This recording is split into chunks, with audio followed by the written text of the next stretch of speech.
Թույլ տվեք բան չասեմ, էլի մեկ այլի գալու է։ Մի ուրիշ նիստել կա, էլի։ Ուղղակի ասեմ, էլի, այս պահին մենք ունենք տվյալներ, ըստ դատախազության, օպերատիվ տվյալներ են ստացվել, որ դուք պատրաստում եք լքել Հայաստանը եւ չգալ։ Հիմա այդքանը գրել ենք, ձեր մեկնաբանությունը չունենք։ Բայց ի՞նչ մեկնաբանություն բտելնի, ասինքն ձեզ թվում է, թե այս նման մարդով կարա փախչի։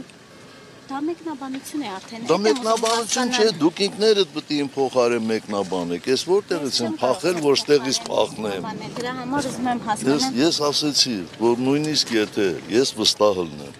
որ Հայաստանի որևէ դատարան ինձ կդատապարտի մահապատժի, ես այս երկրից չեմ փախել, ես իմ երկիրն է, ես իրանց երկիրը չէ, իմ երկիրն է։ Ես իմ երկրից ուր պետք է փախչեմ։ Ինչ օպերատիվ տվյալներ։ Այդ օպերատիվ տվյալներով ես արդեն փախած պետք է լինեի վաղուց։